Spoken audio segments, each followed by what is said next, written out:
Fazer uma interpelação à mesa sobre a condição dos trabalhos e sobre o que acabou de ser proferido. Eu gostava que a mesa solicitasse à Sra. Deputada Isabel Moreira que especificasse quais é que são os deputados desta Casa que são a favor da pena de morte. Porque o que foi dito aqui foi muito grave. Sr. Deputado, isso não é sobre a condição dos trabalhos, lamento. Isso não é uma interpelação sobre a condição dos trabalhos. É sim, Sra. Coordenadora. Eu penso que a Sra. Coordenadora não pode permitir que uma deputada diga que existem deputados desta Casa que são a favor da pena de morte. E deve-lhe perguntar quais é que são. Porque eu desconheço, que eu saiba, todos os partidos democráticos que foram eleitos pelos portugueses nesta Casa, todos eles, na sua matriz política...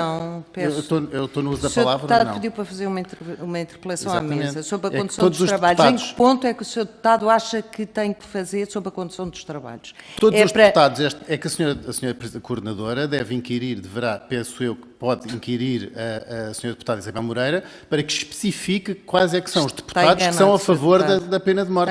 Porque todos os deputados dos partidos políticos que estão representados na Assembleia da República, todos eles, na sua matriz política, defendem a vida humana e, pelo que eu li até hoje, todos são contra a pena de morte. Não é sobre a condição dos trabalhos. Não se importa. O que foi dito aqui foi muito grave. Estamos numa audição. O que foi dito aqui foi muito grave. Lamento. Mais uma vez quero expressar o agradecimento. Mais uma vez, não, que é a primeira vez que estou a usar a palavra, mas em todas as outras audições anteriores expressei sempre o meu agradecimento para as associações e as entidades que vêm e quero também desta vez expressar o enorme agradecimento de se terem deslocado desde o distrito de Aveiro até aqui ao Parlamento, o Dr. Belmiro e o Dr. Luís Silva, para nos trazerem os seus contributos e a sua perspectiva daquilo que é esta lei que, de facto, na perspectiva do Partido Chega, é também uma lei iníqua. É uma lei que não defende a vida. O Partido Chega é completamente defensor do valor inviolável da vida humana desde a concepção até à sua morte natural. Repudiamos todas as formas de instrumentalização da vida humana, nomeadamente o aborto, a eutanásia.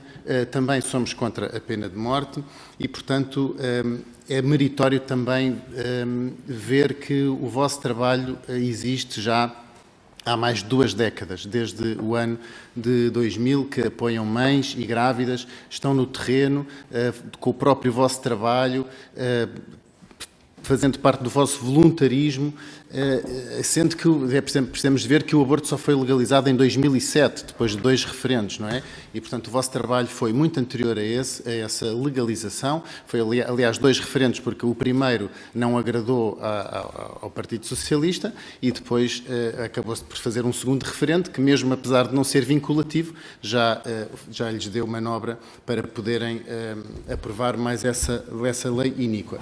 E, de facto, deixou bem sublinhado que a vida humana deve ser inviolável e que deve ser reconhecida desde a concepção até à morte natural e que é, de facto, o dever de cada cidadão, de toda a sociedade civil, das instituições públicas e do Estado, em primeiro lugar, propor e promover uma cultura de respeito e de adequada proteção da vida humana. E isso não é o que vai acontecer com esta legislação que este Parlamento vai aprovar. E, mais uma vez, o que é que vamos ver? Vamos ver que quem vai defender a vida humana vão ser associações como as dos senhores que estão na dianteira no aborto, já eram anteriores à legalização do aborto, continuam hoje a defender, são as vossas associações que ajudam no terreno as mães que estão em dificuldade, os dramas familiares, as mães em precariedade, as mães que são muitas vezes pressionadas pelos homens para fazerem o aborto. Essas mães são a vocês que elas vão e é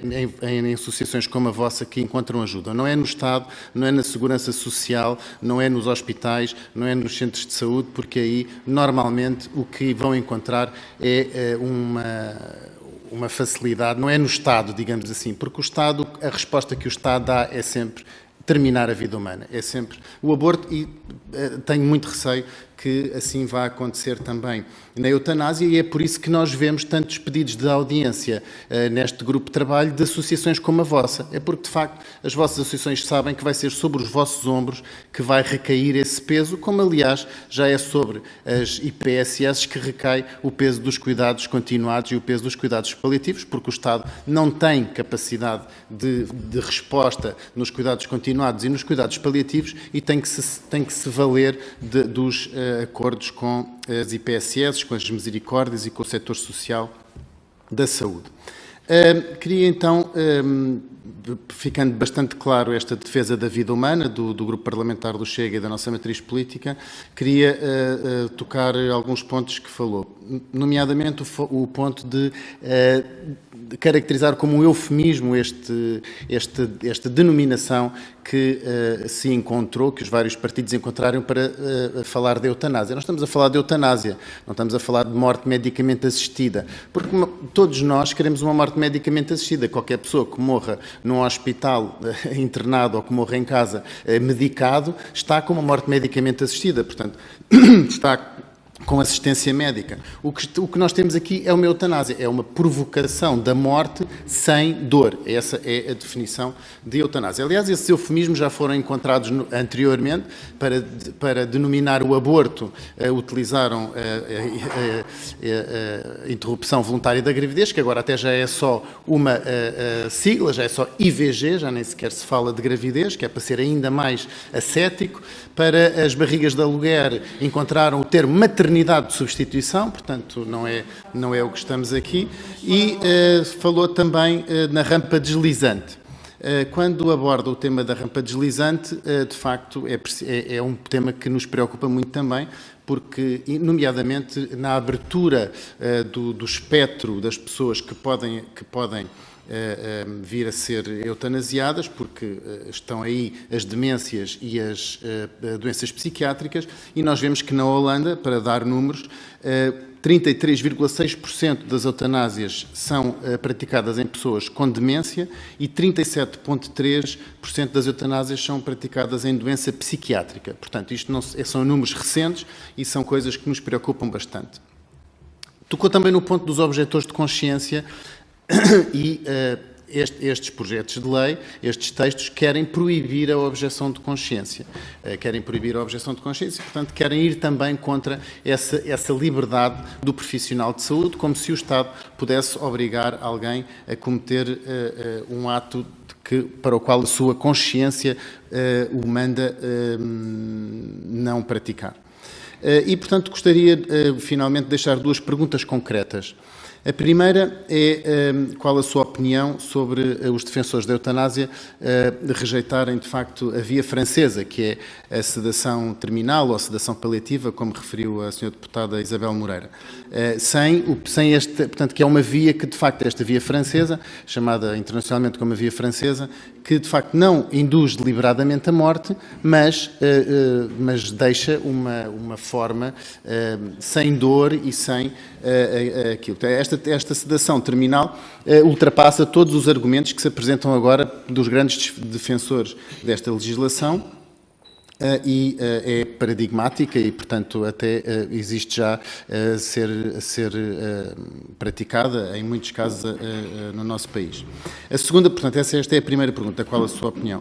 Em segundo lugar, falou na vertigem eugenística do século XX, nomeadamente com o aborto e com a eutanásia no mundo ocidental, e abordou até a sua base académica, que este será estudioso nesse assunto. E, portanto, gostava que explanasse um pouco mais como é que pensa que estas formas de aborto e eutanásia, sendo inaceitáveis, já vêm ser adicionadas à experimentação com embriões, podem vir a ser também abrir uma porta para a clonagem em seres humanos e também outras instrumentalizações da vida humana que podem advir desta espiral eugenística, ou a vertigem eugenística, como para utilizar o seu termo, e, portanto, gostaria de saber qual a sua opinião e em que medida é que a aprovação de mais esta iniquidade, já por cima do aborto, já por cima das barrigas de aluguer, pode vir